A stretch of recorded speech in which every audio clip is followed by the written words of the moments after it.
Hello, class. Hello, Miss. How is everyone today? Thank you. Good, excellent, good. En la última clase aprendieron a describir los síntomas de una enfermedad y a recibir consejos para remediarlos. Hoy vamos a aprender a llamar al médico para pedir una cita y a escuchar mejor. Sound good? Yes. Now, today's goals for the class. Number 1, making medical appointments. Primero, pedir una cita médica. 2, ways to listen better. Segundo, maneras de escuchar mejor. Now, class, do you remember Mark from the last class? Yes. Our friend Mark, yeah? What was wrong with Mark? Right. He was sick. Here's Mark. Now, do you remember any of his symptoms? Gonzalo, yes. He was coughing. Yes, he was coughing. Here he is. Yes, he was coughing. Magnolia. He was sneezing. He was sneezing. Yes, he was sneezing. What else? Yes, Anna, you had your hand up. Yeah, he had a runny nose. Right, Mark had a runny nose. Excellent. Class, did he have a fever? Yes, Cesar. No, he didn't. No, he didn't. He didn't have a fever. Good. See, he didn't have a fever. Now, Mark talked to the advice nurse about his problems, didn't he? Yes. Yes, you remember? Yes. Do you remember her advice? Do you remember what her advice was to Mark? Anyone? Carmen? Just take aspirin. Take aspirin. True. Right. The nurse told Mark to take aspirin, to take some aspirin. Now, how do we give advice in English? What word do we use when we give advice in English? Ricardo? Should. Should, exactly. Should take aspirin. Should. He should take some aspirin. Very good. Anything else? Imelda? He should rest. Yes, he should rest. Mark should rest. Very good. Yolanda? You should drink fluids. Good. He should drink fluids. Very good. Vicente? He shouldn't go to the doctor. He should wait. Very good. He shouldn't go to the doctor. He should wait. But if he has a fever, he doesn't have a fever here, but if he does have a fever, then he should go to the doctor. Correct? Yes. If his symptoms are worse, then he should go to the doctor. Correct? Yes. Yes? Yes? ¿Están de acuerdo todos? Everyone? Okay. Well, guess what? Mark is worse. He's coughing, he's sneezing more. He has a sore throat, he has a fever, he has aches, every part of his body. So what does Mark need to do? Yes? He should go to the doctor. He should go to the doctor. Exactly. He should call the doctor's office and he should make an appointment. Exactly. Now, Mark needs to make an appointment with Dr. Quinton, okay? An appointment. Una cita. Appointment. A medical appointment. Una cita médica. A medical appointment. Now, here, if you look, Mark is calling his doctor, Dr. Quinton. Mark's doctor works at a clinic. Su médico trabaja en una clínica. Several different doctors work at the clinic. An answering machine answers the telephone at the clinic. An answering machine. Let's listen to the message that Mark hears. When you listen to the message, think about these questions. Listen for the answers. Listen for the information that you need. Now, let's look at the questions. The questions are, A, you want to hear the message in English. What number do you press? B, where is the medical center located? C, what are the hours? D, Dr. Quinton is Mark's doctor. What number do you press to speak to someone in his office? E. You want to hear the message again. What do you do? F. You want to speak to a receptionist. What do you do?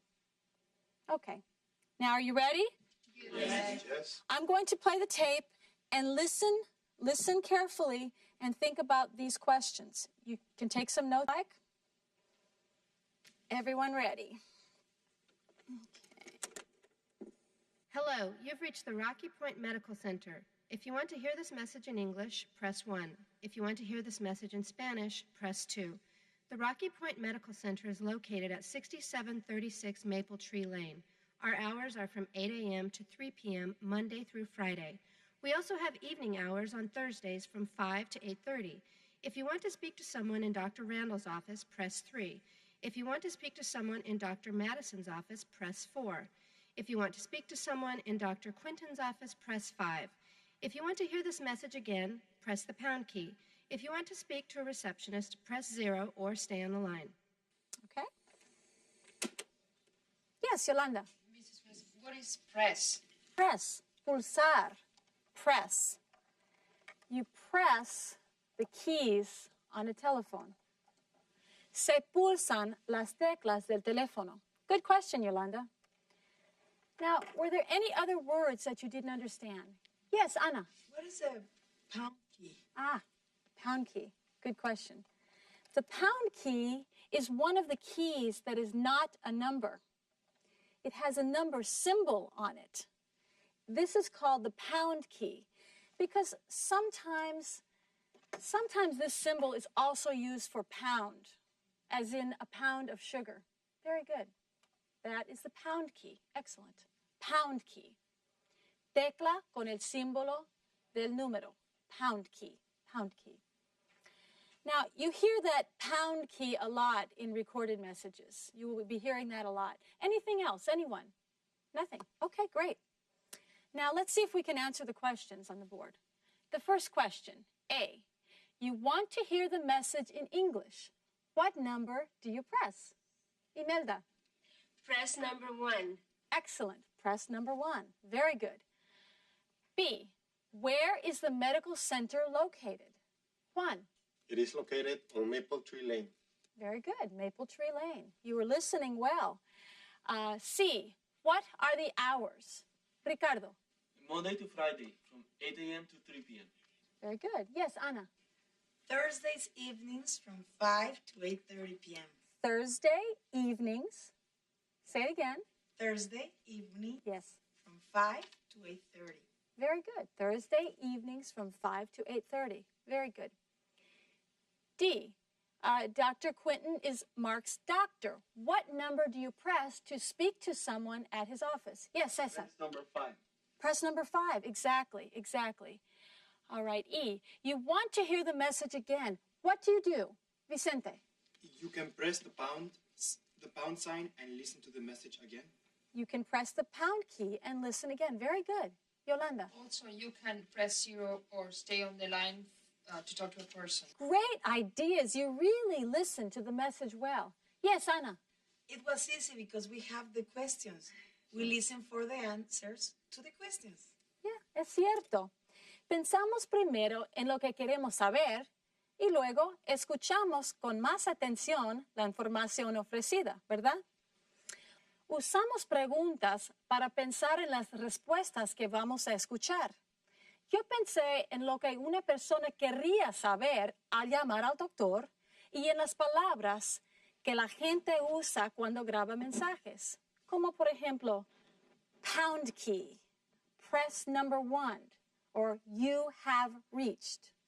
Cuando lo hagan, deben estar preparados para escuchar, para conseguir la información que necesitan y para contestar a cualquier pregunta que les pudiesen hacer.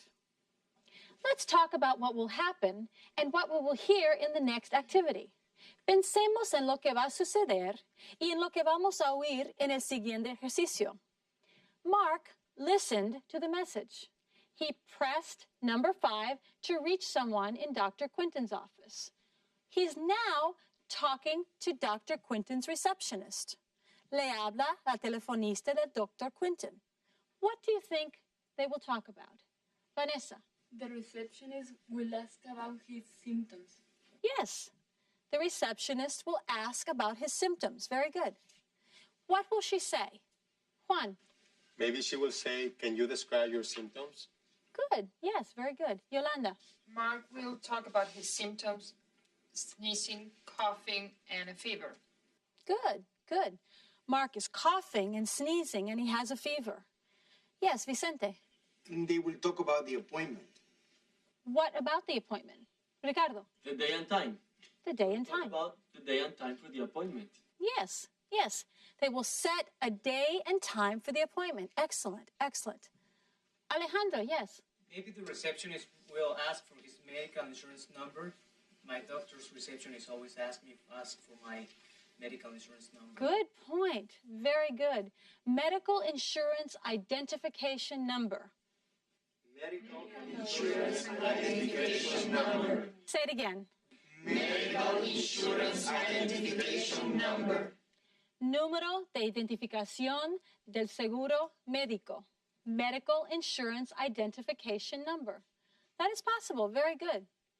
My doctor's receptionist always asks for that number too. Okay, good. Now, we are thinking about the words and the sentences and topics that they will talk about. Topics. Temas. Topics. Good. Very good. Now, let's try to make the conversation. I will be the receptionist. See? You will be Mark. You have to say Mark's part. For example, if the receptionist says, "Hello, this is Dr. Quinton's office. How can I help you?" What do you think Mark will say? Yes, Imelda. I am sick. I think I need to see the doctor. Good, good. I need to see the doctor. Excellent. That is a good response. You ready to continue, class? Yes. Yeah? Yes. Okay, let me get comfortable here. What is your name and medical insurance number? My name is Mark. My medical insurance identification number is 3958671. Very good. Now, what do you think the receptionist will say? Juan. She will ask about his symptoms. Good, good. Mark, what is wrong with you today? Yes, Mark. I am sneezing and coughing a lot. I have a fever. And what is your temperature, Mark? It is 101. Ooh, wow. Yes, Imelda. Don't forget I'm sorry. Don't forget his sore throat. He will say, I have a sore throat. Very good, Imelda. Good, sore throat. Now, the receptionist says, how long have you had the symptoms, Mark? What is Mark's answer? What is Mark's response? Ricardo, yes? You something wrong? I don't understand the question. Oh, okay. What do you do when you don't understand? What do you say? Remember, you talked about this in another lesson. Think about it. Juan. You can say, I'm sorry, can you repeat that? Yes. Okay. So Mark says, I'm sorry, can you repeat that? And the receptionist says, how long have you had the symptoms? Anna. That's the same question. That's true. Yeah. Is there something else Mark can say? Class? Ruth? He can say, I am sorry, I don't understand. Can you explain? Good. Very good. He's telling the nurse that he doesn't understand the question. It's good to be honest and say that you don't understand. The person can try to say the question in another way. For example, the receptionist can now say, when did the symptoms start? Yesterday? Last week? Alejandro? Well, Mark can say my symptoms started last week. My symptoms started? Started. Good. Started. Started. Say it again. Started. The whole sentence? My symptoms started last week. Okay. My symptoms started last week. Good. You can also say, they started a week ago. Empezaron hace una semana. They started a week ago. They started a week ago. Good. They started a week ago. Cuando no entiendan lo que les dicen, deben pedir una aclaración. No se avergüencen de pedir a la otra persona que les ayude a entender mejor. ¿Sí? Okay. Now, let's get back to our conversation. Now, the receptionist says, are your symptoms worse now? Mark says, yes, they are a lot worse. Well, I think you need an appointment. Can you come tonight? Juan? Yes, I can. What time? At 7:15. Did you say 7:15 or 7:50? I said 7:15. 15. 1, 5. 7:15. Very good, Juan. Very good. He didn't know the number and asked for clarification, and you got the information. Very good. Now, what will Mark say? Yes, Magnolia. Yes, I will be there. Good. Good. Yes. Yes, then I will see you tonight at 7:15. Goodbye, Mark. We learned and practiced a lot of important things in this class. Things that will help you call for appointments. Listen to recorded messages and talk to people on the telephone. I hope this is helpful. Now, let's go to our manuals and workbooks. No se olviden de consultar sus manuales y de practicar con la ayuda de sus cuadernos de ejercicios. Adiós. Goodbye. Bye.